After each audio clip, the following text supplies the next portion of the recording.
Allaitement pour tous vous présente un DAL pour un bébé présentant une succion désorganisée. Le rapport de ce cas clinique se trouve dans le journal Les dossiers de l'allaitement numéro 94, janvier et février-mars 2013, page 6. Ce bébé Saul, ici à 3 mois, est né à 39 semaines d'âge gestationnel, avec un poids de 3 kg 250 g. La mère et l'enfant sont sortis de la maternité environ 12 heures après l'accouchement. Le bébé avait été vu avant la sortie, mais on n'avait pas observé le déroulement d'une tétée. Au 8e jour, il pesait 3 kg 200 g en dépit des tétées fréquentes. La mère gardait son bébé en peau à peau presque en permanence, jour et nuit.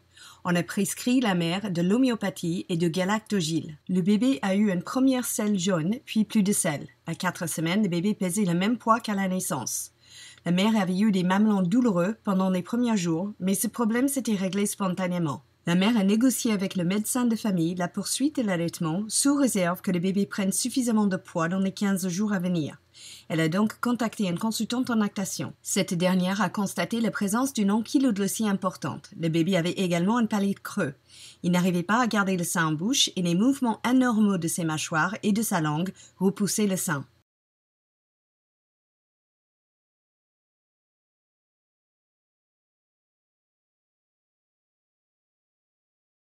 La mère devait l'aider pendant toute la tétée en lui remettant le sein en bouche et en l'y maintenant. La consultante en lactation a corrigé la prise de sein et a également recommandé à la mère l'utilisation d'un tire-lait à double pompage pour stimuler la lactation. La consultante a expliqué et montré comment administrer le don du lait exprimé avec un DAL au sein et au doigt. Elle a également discuté et transmis les liens vers les informations concernant les galactogènes.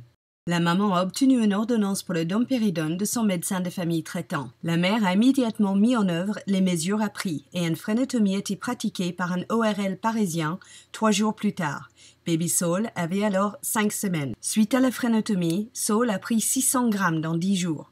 Il recevait 7 à 8 fois par jour 60 ml de lait artificiel donné au DAL au sein, en plus du lait pris directement au sein et du lait tiré par la mère, et ce jusqu'à 7 mois et demi. La phrénotomie a permis à l'enfant de bouger normalement sa langue, mais il a continué à présenter des problèmes de succion, probablement en raison d'un pincement du nerf hypoglosse. La situation s'est améliorée au bout de 4 mois avec la croissance du massif facial et avec des séances d'ostéopathie. Un jour, brusquement, le bébé a refusé le DAL et a tété parfaitement bien.